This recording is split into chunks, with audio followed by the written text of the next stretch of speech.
Bom, abra sua Bíblia no Salmo 105. Nós vamos ler juntos do versículo 17 até o versículo 22. Eu vou estar lendo na versão A Nova Almeida Atualizada da Sociedade Bíblica. O texto sagrado diz assim, Salmo 105, do 17 ao 22. Adiante deles enviou um homem, José, que foi vendido como escravo. Apertaram seus pés com correntes e puseram uma coleira de ferro no seu pescoço, até cumprir-se a profecia a respeito dele e tê-lo provado a palavra do Senhor. O rei mandou soltá-lo. O dominador dos povos o pôs em liberdade. Constituiu o senhor da sua casa e administrador de tudo que possuía para, como bem quisesse, sujeitar os seus príncipes e ensinar a sabedoria aos seus anciãos.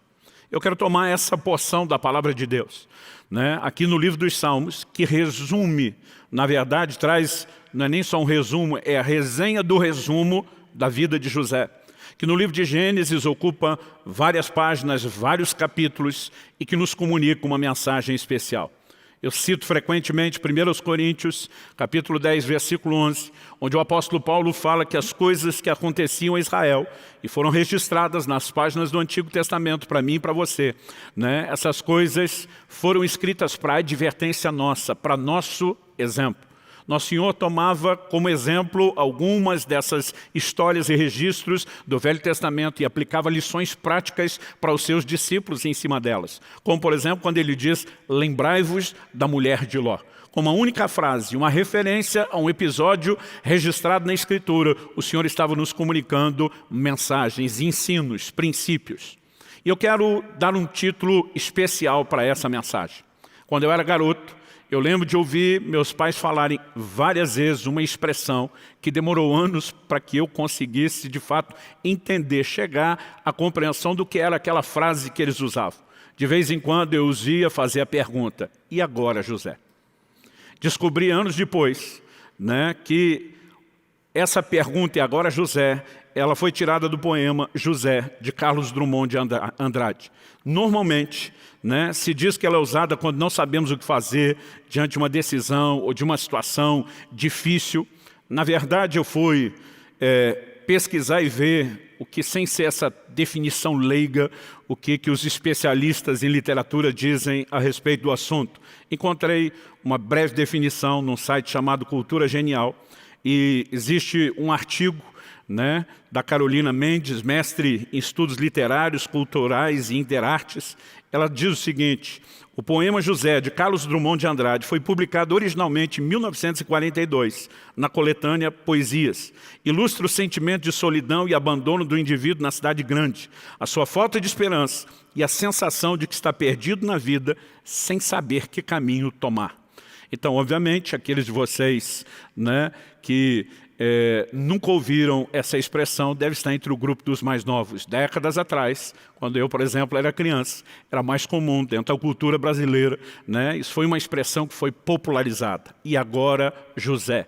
É mais ou menos uma pergunta, José é um nome muito comum, talvez uma tentativa do autor de generalizar aquilo, mas acredito que o melhor José, a quem eu e você podemos dirigir uma pergunta sobre o que fazer em momentos e situações difíceis, não é o José do poema de Carlos Drummond de Andrade. É o José da Bíblia. Esse enfrentou situações difíceis como poucos, mas tem uma conduta registrada nas Escrituras com a clara intenção de Deus de que eu e você aprendêssemos com isso e por meio dessa sua conduta e do seu comportamento, ele nos responde como agir em situações difíceis. Então, eu quero falar a respeito desse José, o filho de Jacó. No texto que nós lemos aqui em Salmos 105, nós vemos uma declaração onde atribui-se à soberania de Deus tudo aquilo que aconteceu. Uma conclusão que nós vemos que José posteriormente também vai chegar. O texto começa no verso 17 dizendo que adiante deles Deus enviou um homem, José.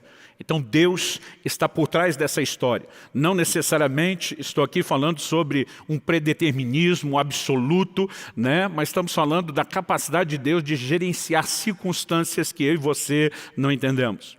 Ele nos traz aqui o Salmo 105 detalhes que você não lê lá no livro de Gênesis. Quando o verso 18 diz, apertaram os seus pés com correntes e puseram uma coleira de ferro no seu pescoço. Alguém poderia perguntar, mas o livro de Gênesis não diz que isso aconteceu.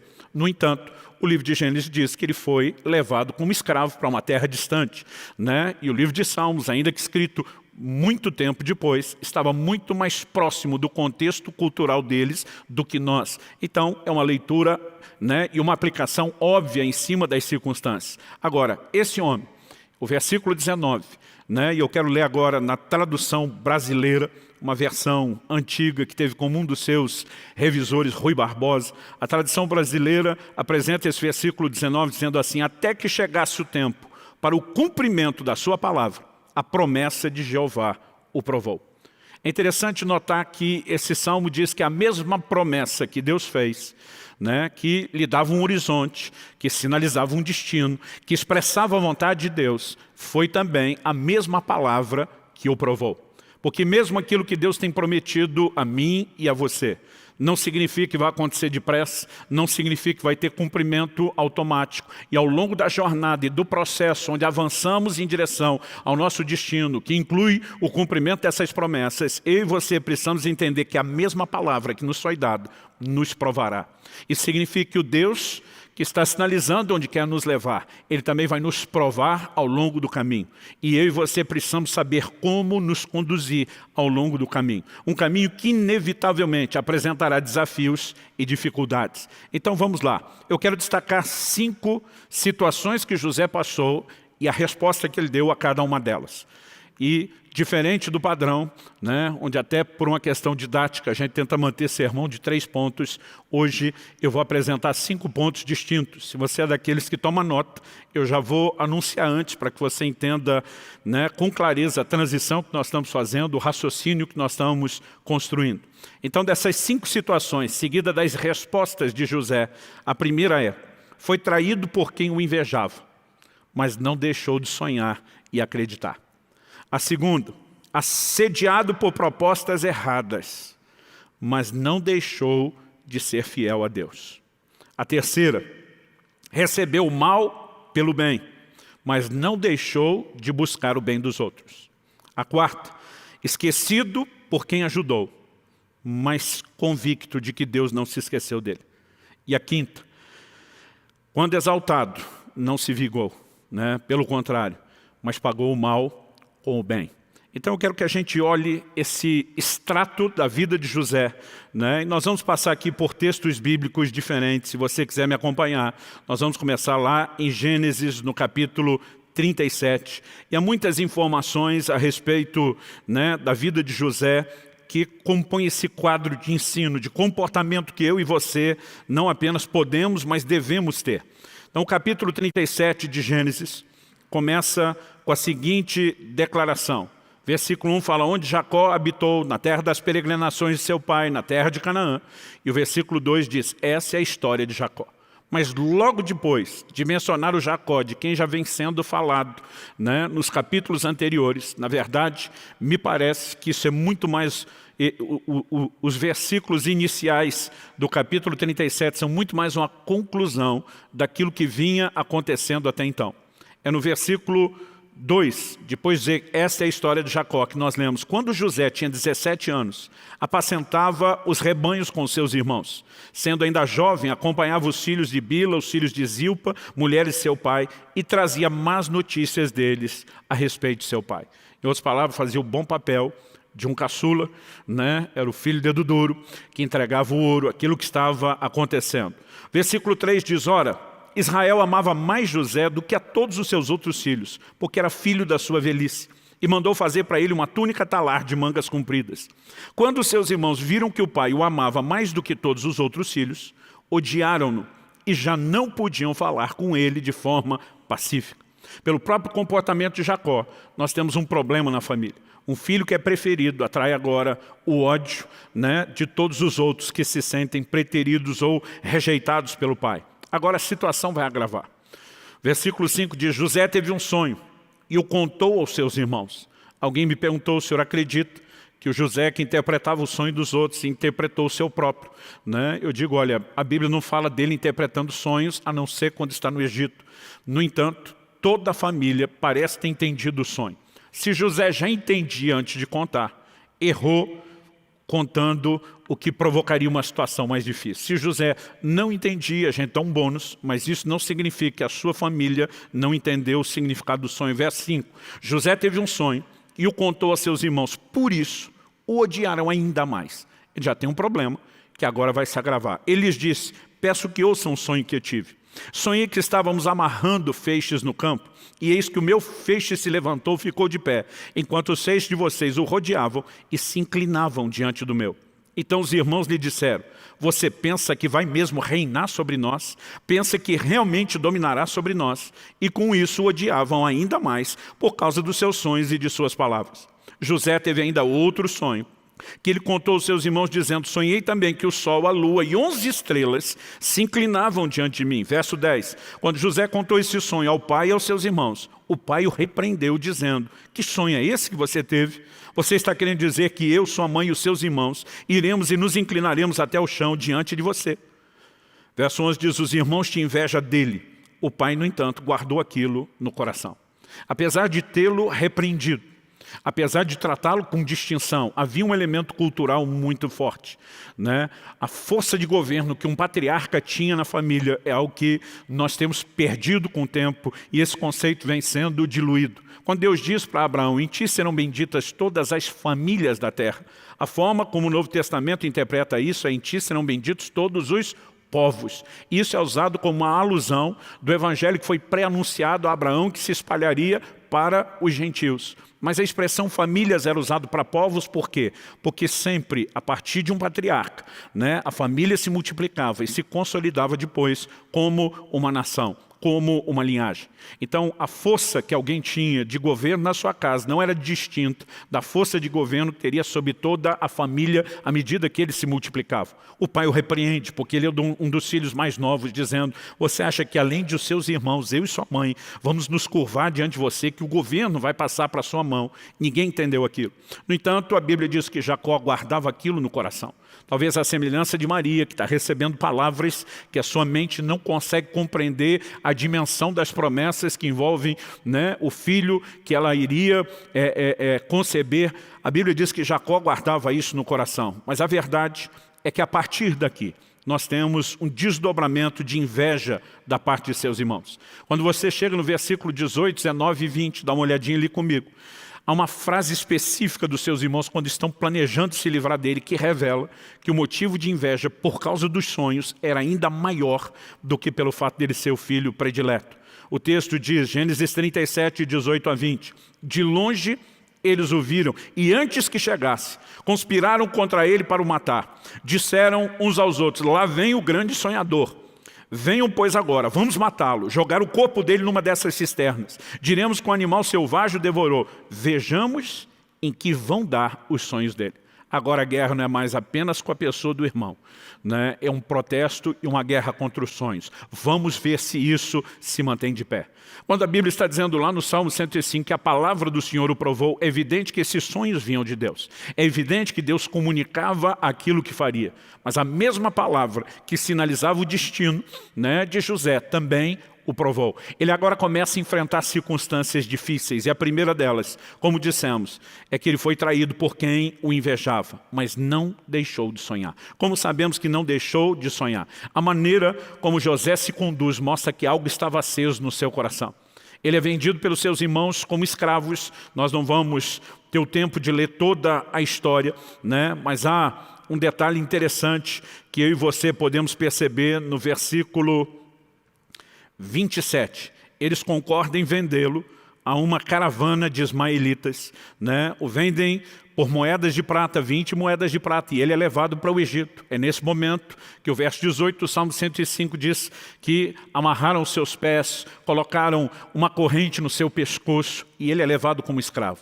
No entanto, quando chega no Egito, apesar da dor de ter sido arrancado de um relacionamento com os pais, traído, né, por seus irmãos, agora ser tratado como objeto, privado não apenas do seu lar, da sua família, da sua cultura, né, vivendo uma espécie de exílio que lhe foi imposto posto, mas ainda dentro de um contexto de ter perdido a sua liberdade. Apesar disso, você vê um José que a Bíblia o tempo todo vai repetir que o Senhor era com ele. E não apenas o Senhor era com ele, mas você vê um José dedicado, um José aplicado. Ele tinha recebido de Deus um sonho que estaria numa posição de governo e liderança. E ele nunca desperdiça nenhuma oportunidade por onde passa. Enquanto era escravo na casa de Potifar, ele se torna chefe de todos os escravos. Quando ele vai preso injustamente, um episódio que vamos abordar daqui a pouco, ele se torna chefe de todos os presos. É como se ele tivesse o tempo todo entendendo, eu preciso me dedicar, eu preciso ser fiel em cada etapa, eu preciso perseguir aquilo que Deus estabeleceu como sonho. E o comportamento dele sinaliza algo que eu vejo muita gente jogar fora. Porque muitos, quando surgem as provas, eles desanimam. O próprio Senhor Jesus diz isso em Mateus 13, na parábola, né, do semeador. Ele fala de uma semente que cai em solo rochoso, que é aquele tipo de semente que não desenvolveu profundidade. E ele diz, quando vem as angústias, a perseguição por causa da palavra, eles logo desanimam. E eu e você podemos aprender uma lição com José. Não importa se a vida vai trazer surpresas ruins, se nós vamos enfrentar reveses, nós podemos permanecer crendo e sonhando, porque é quem permanece crendo que recebe de Deus o melhor. Tiago capítulo 1 começa falando sobre sabedoria. Se algum de vocês tem falta de sabedoria, peça a Deus. Mas depois ele amplia o assunto para muito mais do que sabedoria. E diz, peça porém com fé, não duvidando. Porque o que duvida é semelhante à onda do mar que é levada e agitada pelo vento.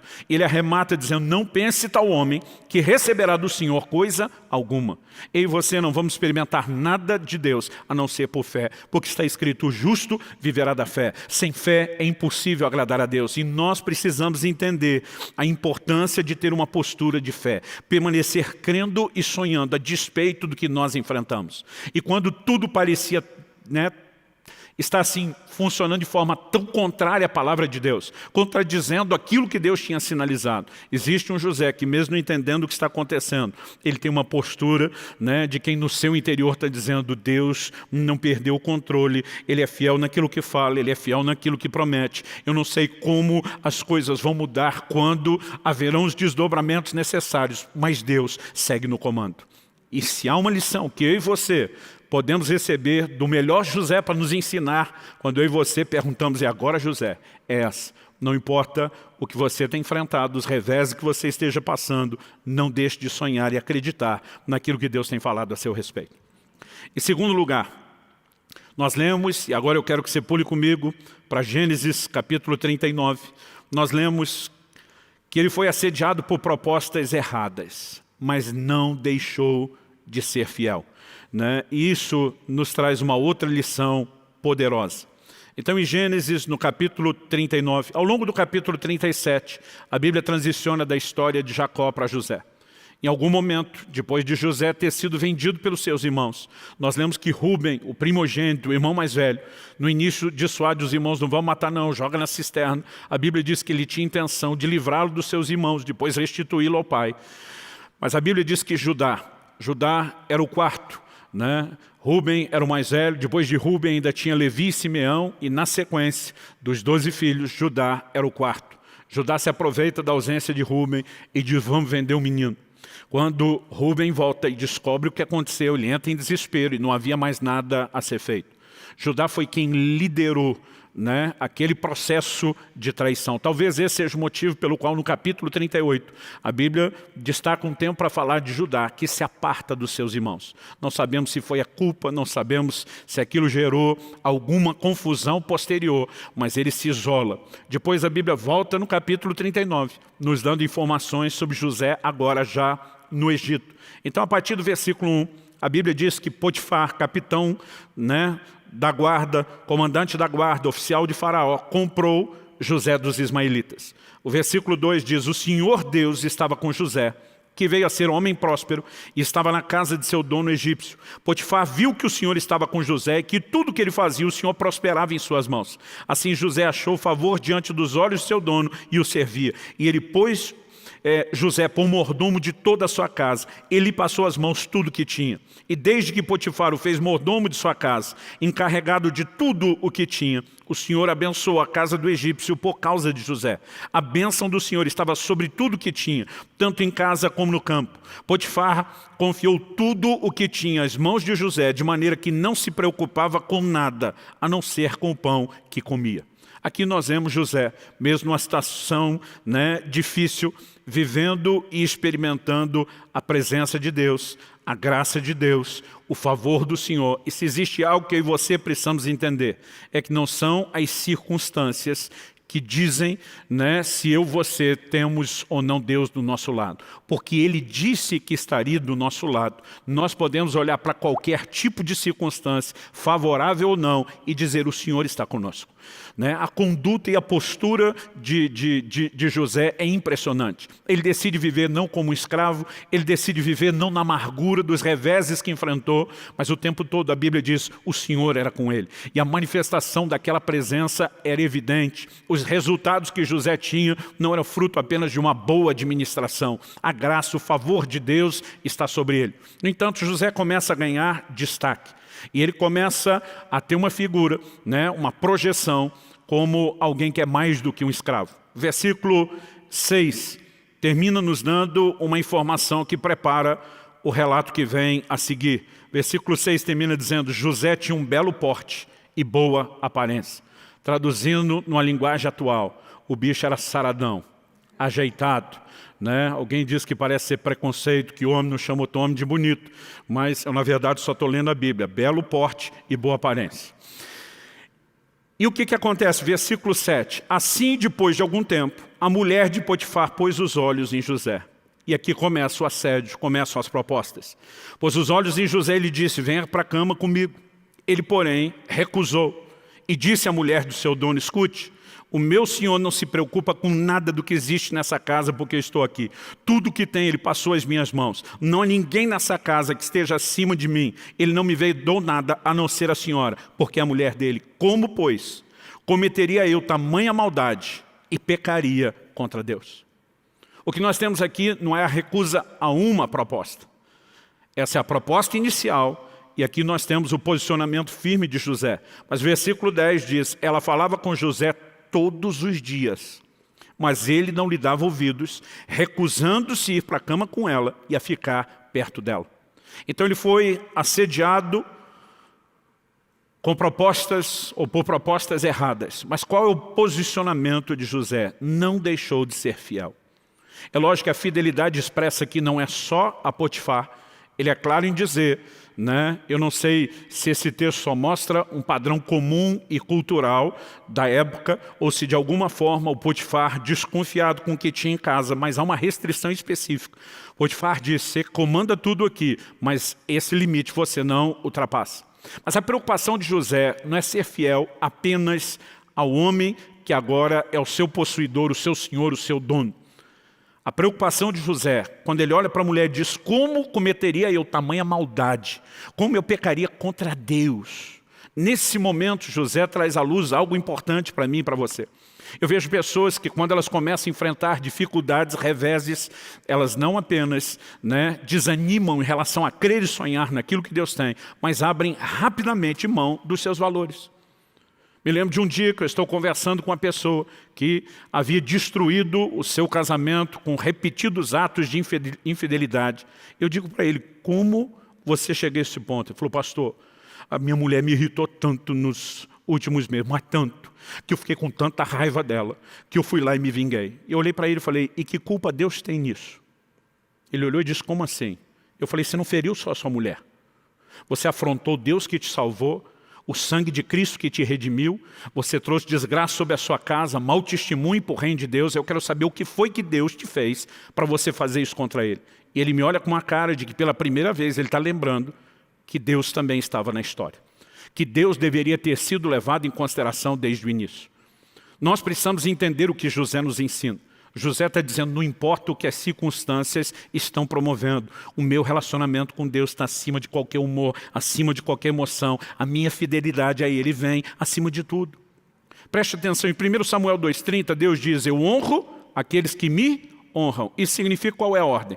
Que Deus vai dar honra àqueles de nós que o honramos. Mas muitas vezes nós queremos manter o relacionamento com Deus como se a declaração fosse inversa.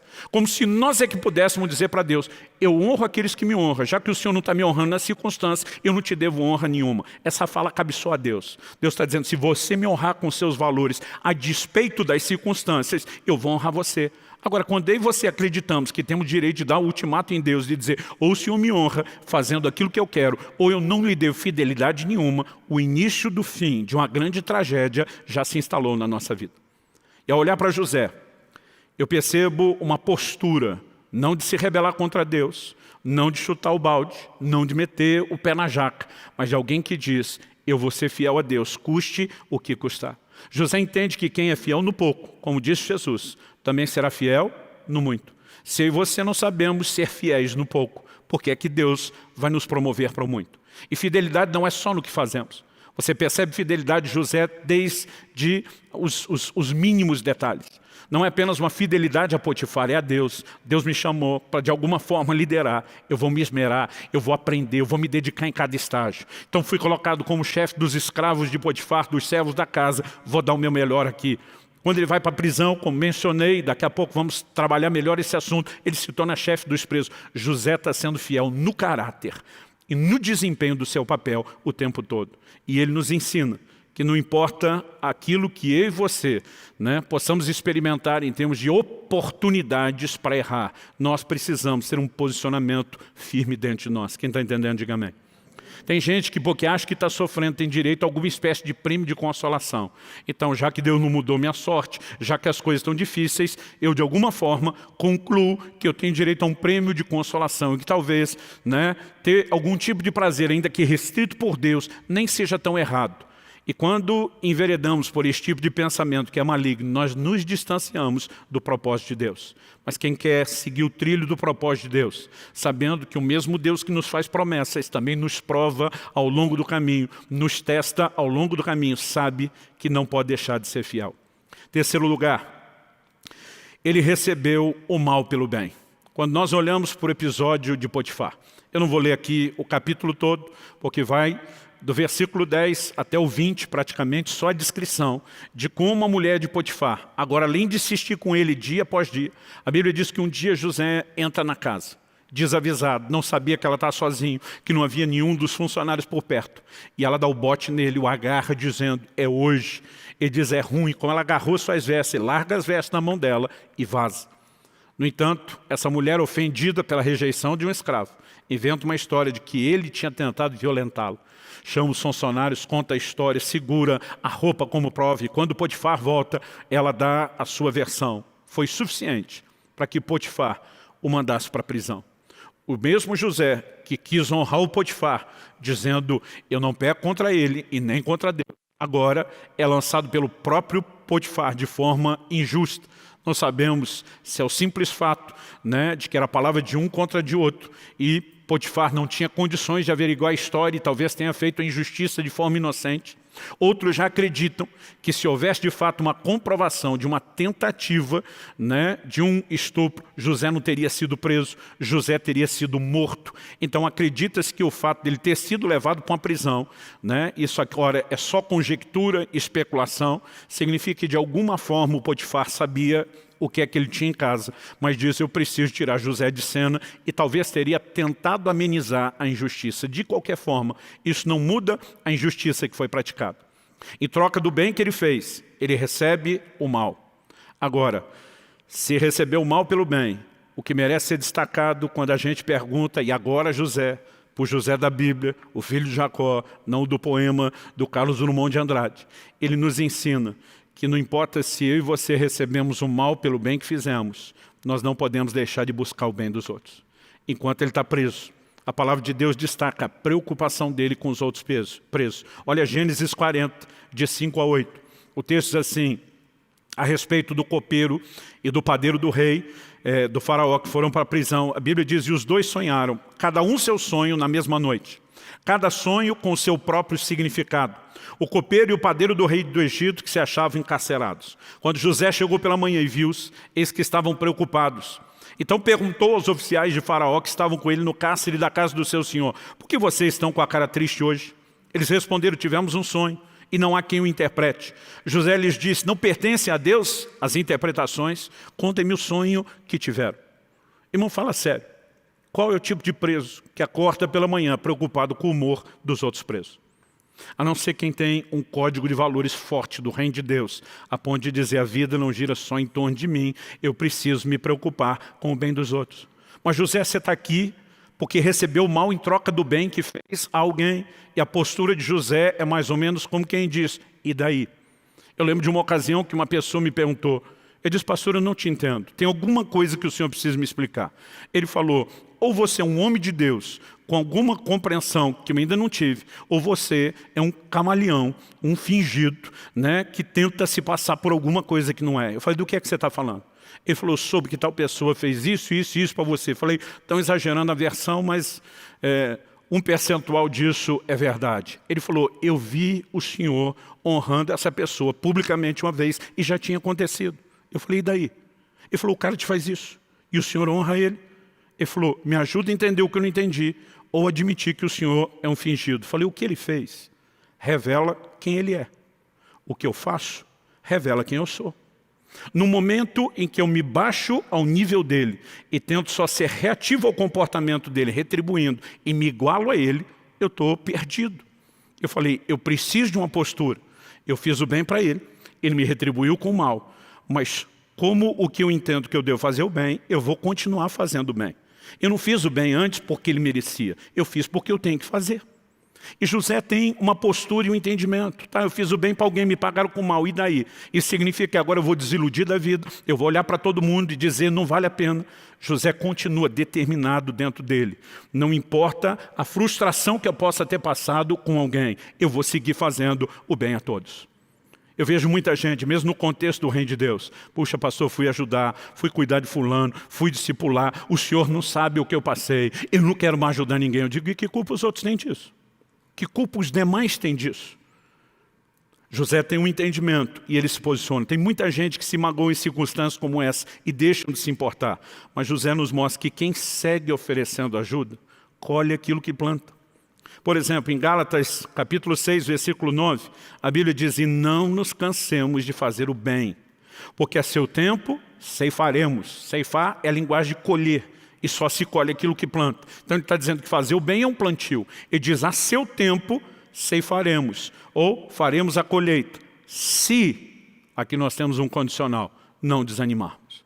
Porque tem muita gente que entre o plantio e a colheita, nesse tempo da espera, ele às vezes não percebe que o que ele está fazendo vai ter resultados favoráveis. E ele simplesmente diz: cansei de fazer o bem.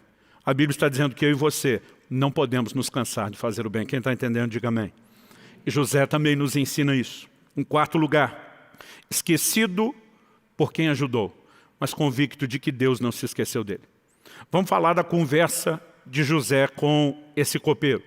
Nós vimos ali em Gênesis 40, dos versículos 5 a 8, que ele pede para que eles contem os sonhos. E o copeiro conta o sonho dele, o padeiro conta o sonho dele. José olha para cada um de forma honesta. Ele diz para o copeiro: em 3 dias, você não apenas sai da prisão, você vai ser restaurado ao seu cargo de confiança e vai voltar a oferecer o copo ao faraó. O padeiro conta o sonho dele. José olha para ele e diz: você, meu filho, deu ruim. E diz: ó, já era, em 3 dias você está morto e vai ser executado. Você consegue imaginar o que foi a expectativa e a ansiedade desses dois nos próximos 3 dias? Esse sonho é uma mensagem divina, foi corretamente interpretada. Esse é o nosso destino. Eu fico imaginando aquelas horas se arrastando. Eu fico imaginando que o volume de emoções que esses dois presos viveram é algo para nunca mais esquecer, né? No entanto, a vida do padeiro vai chegar ao fim exatamente como foi profetizado. Mas o copeiro, ele é restaurado ao seu posto. Esse episódio me leva a especular, aplicando a lógica, que os dois provavelmente foram presos enquanto uma investigação de uma conspiração estava em andamento. Por quê? Eram os 2 homens de confiança do faraó. Dificilmente a vida dele estava em risco quando se fala em termos de proximidade, porque qualquer inimigo que tentasse se aproximar seria detido pela guarda do faraó. No entanto, pessoas próximas e de confiança poderiam contribuir com alguma espécie de traição, especialmente esses dois poderiam ter acesso ao envenenamento do faraó. Quando a Bíblia diz que esse homem era copeiro, não era só que ele enchia o copo para servir, ele era mais do que um garçom. O copeiro do rei tinha a responsabilidade de beber o vinho primeiro.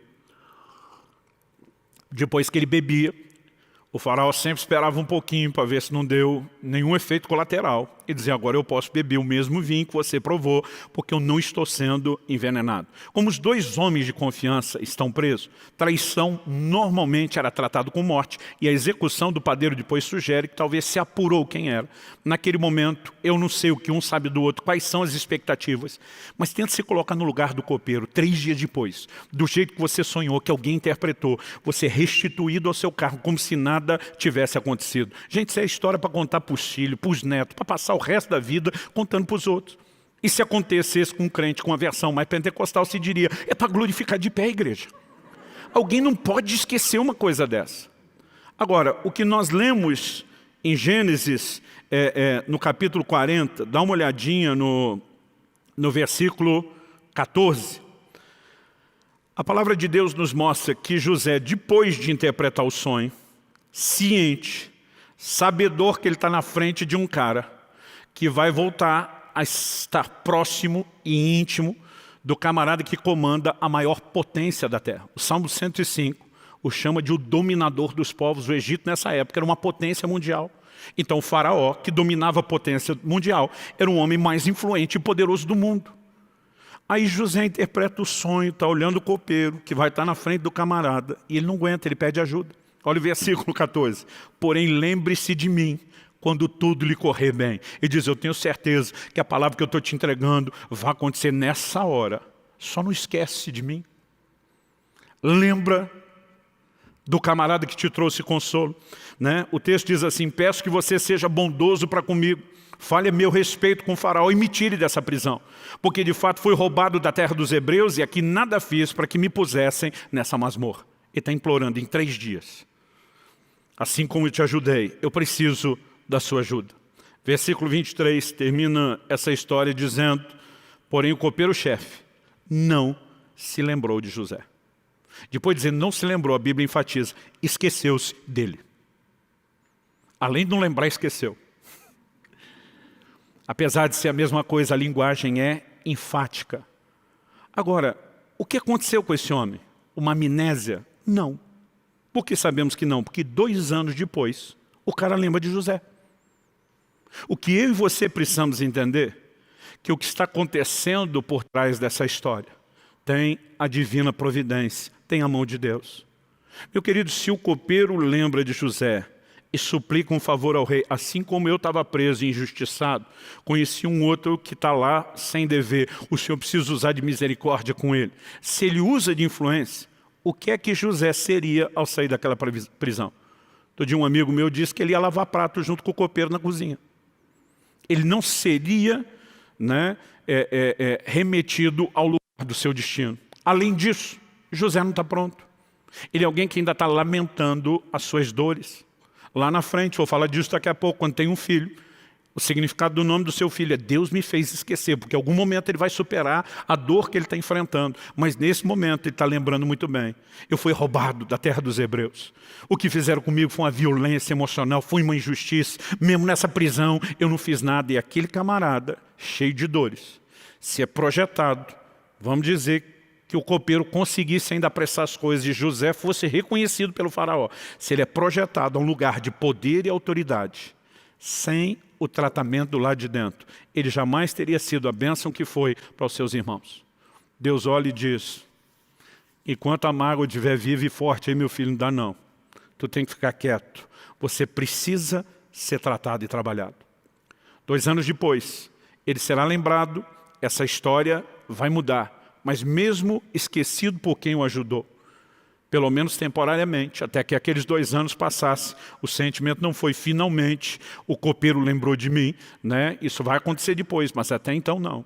No entanto, a postura de José ao longo de todo o registro da sua história é de alguém que precisava esquecer sua própria história, mas sabia que Deus não se esquecera dele. É só você olhar o nome dos filhos. Ele teve 2 filhos no Egito depois de sair da prisão. O primeiro deles foi chamado Manassés. Gênesis 41, 51 e 52 diz assim: ao primogênito José chamou de Manassés, pois disse, Deus me fez esquecer todo o meu trabalho e toda a casa de meu pai. Ao segundo deu o nome de Efraim, pois disse, Deus me fez próspero na terra da minha aflição. Manassés é uma combinação de palavras que no hebraico significa fazer esquecer, mas ele está dizendo Deus me fez esquecer, Deus me fez superar. Por outro lado, Deus me fez próspero, porque depois de superar, a gente prospera, não antes. Depois de superar, a gente prospera. Por favor, diga amém. Agora, muitos confundem o ser esquecido por outros com ser esquecido por Deus. José faz essa distinção e diz, o copeiro esqueceu de mim. Isso não significa que Deus se esqueça de mim ou de você. Aliás, Deus faz questão de dizer na Bíblia que Ele não se esquece de nós. Isaías 49, 15, Deus diz, o Senhor responde, será que uma mulher pode se esquecer do filho que ainda mama, de maneira que não se compadeça do filho do seu ventre? Deus está apelando para o mais alto, sagrado e sacrificial nível de amor que a humanidade conhece, que é amor de mãe. Então a pergunta já sugere que não, mas porque de vez em quando, raramente, mas de vez em quando, temos em caráter de exceção uma ou outra mãe desnaturada. Deus responde, mas ainda que esta viesse a se esquecer dele, eu, porém, não me esquecerei de você. Deus está dizendo, se uma mãe falhar, é o amor mais improvável de falhar. Deus diz, ainda que esse falhe, o meu por você não falha, eu não me esquecerei de você. Em Hebreus, no capítulo 6, no versículo 10, a Bíblia diz, Deus não é injusto para se esquecer do trabalho que vocês fizeram, do amor que mostraram para com o seu nome, pois vocês serviram e ainda estão servindo aos santos. O livro de Hebreus não só diz que Deus não vai esquecer, mas diz que Ele não é injusto para esquecer. Por quê? O autor está dizendo, ele está vendo o amor que vocês demonstraram pelo seu nome, ele está vendo o trabalho de vocês, ele está vendo a disposição de serviço, e Deus viu isso tudo em José. José tem lá dentro dele uma certeza, que nós vamos descobrir em discursos posteriores, que ele sabia que Deus não havia se esquecido dele.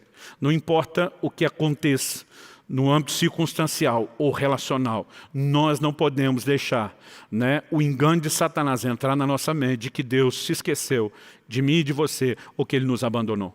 Há uma certeza, eu e você podemos dizer o que Jesus nos garantiu, que Ele estaria conosco todos os dias até a consumação do século. E quando carregamos essa certeza, nós podemos e ficaremos firmes. Em quinto e último lugar, quando exaltado, não se vingou, mas pagou o mal com o bem. Eu tenho percebido crescer esse pensamento, esse sentimento no meio cristão, do que muitas vezes brincando eu chamo de um gospel vingativo. Quem me viu passar na prova e não me ajudou. Agora...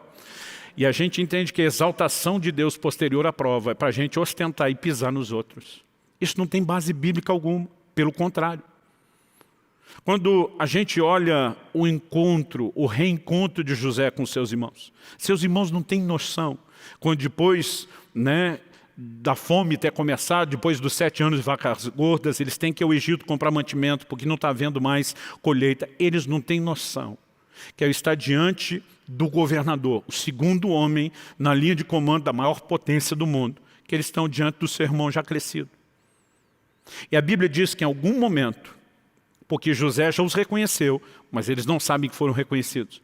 Eles estão falando a língua deles e eles não sabem que o homem entende o que eles estão falando. Imaginam que ele é um egípcio. E a palavra de Deus diz em Gênesis 42, 9, então José se lembrou dos sonhos que teve a respeito deles. Eu gosto dessa frase, porque se lembrou é o momento onde Jacó tem que entender não só qual foi o sonho, mas qual era o propósito do sonho. Agora que ele foi exaltado por Deus, ele poderia dizer, e alguns crentes diriam, agora vocês me pagam.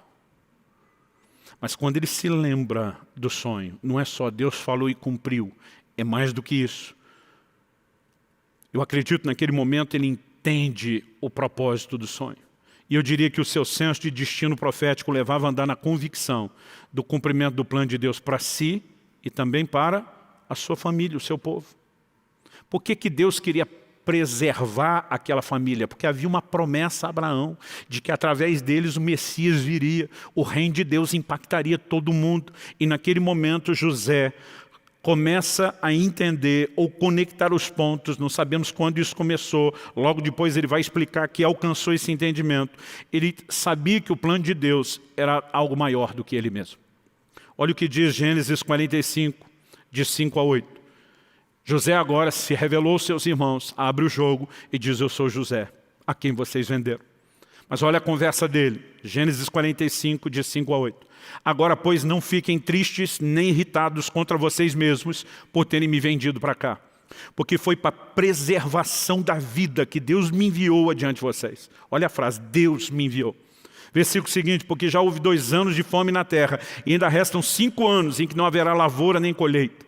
Então, pela segunda vez, ele diz: Deus me enviou adiante de vocês, para que fosse conservado para vocês um remanescente na terra, e para que a vida de vocês fosse salva por meio de um grande livramento. Terceira afirmação, assim não foram vocês que me enviaram para cá, e sim Deus. Algo que você precisa entender, querido, o dono, o senhor do seu destino é o Deus Todo-Poderoso. O meu e o seu destino não estão na mão das pessoas à nossa volta. José olha e diz: não foram vocês que me enviaram para cá, e sim Deus, que fez de mim como que um pai de Faraó, senhor de toda a sua casa e como governador em toda a terra do Egito. De alguma forma José entende que Deus permitiu que ele sofresse para salvar quem lhe fez mal, não para retribuir o mal. E é impressionante a postura e a conduta, de José.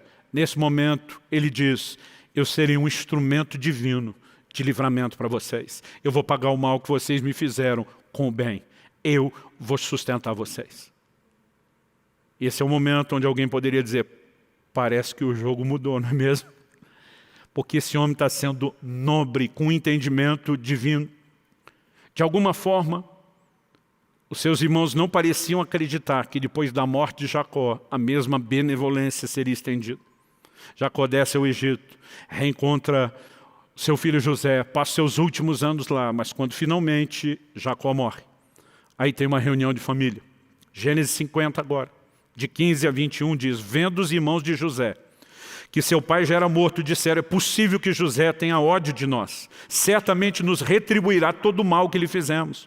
Por isso mandaram dizer a José: o seu pai, antes de morrer, últimos desejos dele, ordenou o seguinte: é isso que vocês dirão a José: perdoe, por favor, a transgressão dos seus irmãos e o pecado que cometeram, porque eles lhe fizeram mal. Agora pedimos que perdoe a transgressão dos servos de Deus. Agora todo mundo virou servo de Deus.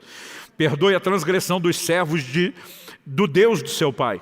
Ao ouvir essas palavras, José chorou. Eu particularmente não acho que ele chorou de mágoa. Acho que ele chorou de dó. Acho que ele chora de compaixão do estado dos seus irmãos. Depois vieram também os seus irmãos, prostraram-se diante dele e disseram: eis-nos aqui, somos seus servos. Mas José respondeu, eu amo esse versículo: não tenham medo. Será que eu estou no lugar de Deus? José olha para os seus irmãos e diz: vocês estão de brincadeira?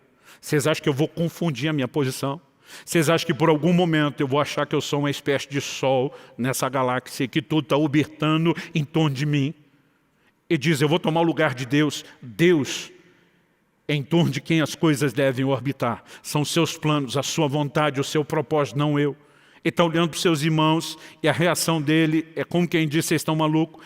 Olha o que ele diz no verso 20 de Gênesis 50. Vocês, na verdade, planejaram o mal contra mim. Quando ele está dizendo que Deus o enviou, ele não está falando de um determinismo absoluto, que Deus fez com que eles fizessem o que era errado, porque senão isso não poderia nem ser tratado justamente como algo errado, afinal de contas só teriam feito o que Deus quis. Ele olha e diz: vocês foram ruins, foi maldade de vocês. Vocês queriam puxar o meu tapete, vocês planejaram o mal contra mim. Mas ele diz: mas Deus o tornou em bem. A palavra de Deus diz que Deus faz com que todas as coisas cooperem juntamente para o bem daqueles que o amam e são chamados segundo o seu propósito. Se eu e você não apenas amamos a Deus, mas entendemos que é um propósito, nós podemos, gente, se tem quem possa acreditar em teoria da conspiração, somos nós. Tudo conspira em teu favor, crente.